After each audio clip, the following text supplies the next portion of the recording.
Hello my dear friends, and welcome back to another very exciting Star Wars video. It is I coming at you once again, your favourite galactic hostess, Star Wars Meg. And in this one guys, we have some excellent news for Skeleton Crew Season 2. We also have some other pressing updates, but first this. It's now been a couple of weeks since the end of Season 1, and while we're still awaiting confirmation if the show's going to be renewed for a second season, in a brand new interview with TV Line yesterday, the showrunners Chris Ford and John Watts admit they have the first details of what they want to do with the Season 2. A few weeks ago they said, "We don't know," but since the show's been very well received, they've put together an outline of a Season 2 plot, and so if we do get a second season, this is what they say it's going to be about. Atatin is now out in the open. The supervisor has been destroyed by Jod Nar Narwood, and now the people of Atatin must shed themselves of the isolationism that's dictated their lives for generations. They say Atatin has lost its protective nest,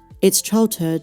Now the planet gets to be an awkward teenager. So Season 2, my dear friends, is the planet of Atatin and its people discovering their identity in a post-supervisor world, and no doubt their relationship to the rest of the galaxy. They also allude to more New Republic, more Kim, but one major difference is that while in its pilot season we saw the children go on an adventure, in Season 2 it's the turn of the parents. They say this, now the parents have to grow up, which is an interesting wrinkle to the concept we explored in the first season.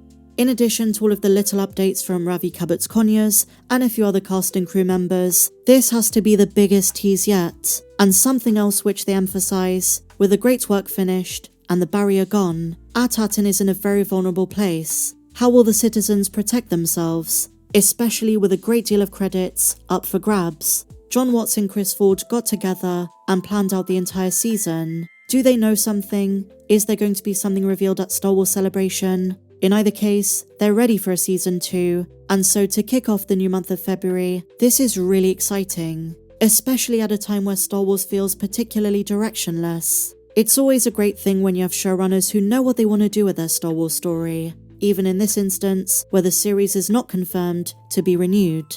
I'm pretty astonished by the twist of it being the parents at the center of attention, but it makes sense. If you rewatch the finale knowing what they want to do with Season 2, they did set this up a bit. Wim's dad having a blast on the speeder, experiencing a childhood he never had. Earlier in the episode, he also expresses jealousy that Wim got to leave the planet. I'm paraphrasing, but he says something like, "Don't you wish I could just get up and leave and have an adventure with a Jedi?" So it makes sense it's now the turn of the parents. And then there was Fern giving advice to her mum, Under Secretary Farah. So imagine a second season where they have to be diplomatic with the New Republic. The parents discovering the galaxy for the first time. The children, Fern, KB, Neil and Wim, obviously are going to play a part, but I do find it refreshing and intriguing that parents are the main focus. You know, there are a million reasons to be down about Star Wars, but the prospect of Skeleton Crew Season 2 just like Andor Season 2 in just a couple of months is something that's worth keeping the faith for. And you know, while we're talking about Skeleton Crew, since the show's come to an end, I've noticed a souring of the narrative. I'm not trying to be dismissive of the many problems Star Wars is facing, Lucasfilm is facing, but if we're going to move forward, if we're still fans who want good Star Wars, all we can do is have hope. Yes, there has been a lot of controversial and bad content on Disney+, but if we're going to focus on those things we like, we just have to hope there's going to be some change at Lucasfilm. And now Forbes writes this. After stating they think the Acolyte was the proverbial nail in the coffin, this is the chief problem facing Star Wars now, and Disney should probably do some real soul-searching before moving ahead with any new projects. The Star Wars fandom is in disarray. And then they write something pretty tragic, but to be honest, I have to agree. It's unclear how the damage to this IP can ever be repaired. They say a good place to start would be coming up with a better understanding of who the core Star Wars fanbase is and what kind of content they actually want. And the reason I'm highlighting this is it's such a key point. The fanbase is divided. You have many surface level casual fans and hardcore fans alike who are very apathetic. They don't check out the new shows, they're not interested, they don't care about the new canon.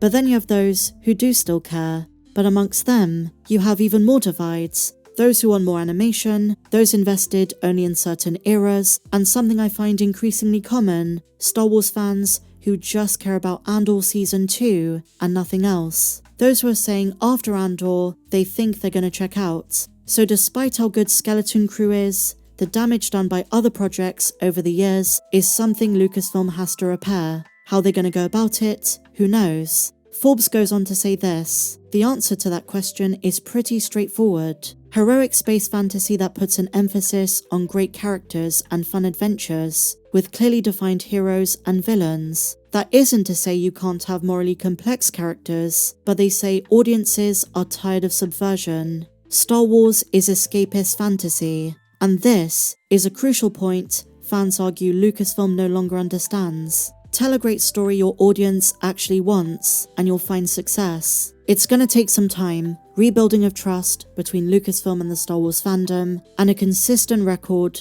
of trying to show that you want those fans back. Honestly guys, I don't know what the future holds, but Skeleton Crew was a very good first step. In my book, a second season of more of this is more than welcome. And now guys, we do have some other Mandoverse updates. We are coming up to a year to the day that we lost Carl Weathers, Magistrate Grief Karga. The Mandalorian is never going to be the same without him. And now when you think about it, for IRL reasons, not just from deaths but also firings, Din Djarin has lost all of his original allies from the first 2 seasons. When Season 3 came out, we were all intrigued by the way they were going to explain away Cara Dune's absence. We know why the Mythrol is no longer on the show, but the hardest one to deal with was the death of Carl Weathers. I hope they dedicate the Mandalorian and Grogu to him and acknowledge his character in some kind of tribute. He didn't only contribute to the show in terms of acting, but also directing. And a very interesting update, The Mandalorian Season 1 is still in the top 10 most viewed Disney Plus shows of 2024. 5 years on from its debut, it is still being watched by millions and millions of fans. That's the power of good Star Wars storytelling. Really top draw Star Wars TV. This might just be my bias because I love Season 2, but Season 2 4 years on didn't make the top 10. The Mandalorian Season 1 got 693 million minutes watched. The Mandalorian Season 3, 811 million. That's enormous. You know, as diehards we watch the shows as they come out, but I would say for the most part, fans are watching when they have time, and sometimes that means up to a year after release. There is a lot to be said about viewership over time. I can imagine a good percentage of fans who watched The Mandalorian Season 3 in 2024 were those who didn't watch it when it came out, were those who wanted to binge it instead of watching the episodes week to week. But even the Ahsoka show has staying power, 841 million minutes watched. So there you have it, my dear friends, the first official details for Skeleton Crew Season 2, a couple of Mando updates. What do you think? Share your thoughts in the comments down below. If you enjoyed this one guys, as always, please be sure to give me a big fat thumbs up, subscribe if you're new, check me out on socials, and may the Force be with you, always.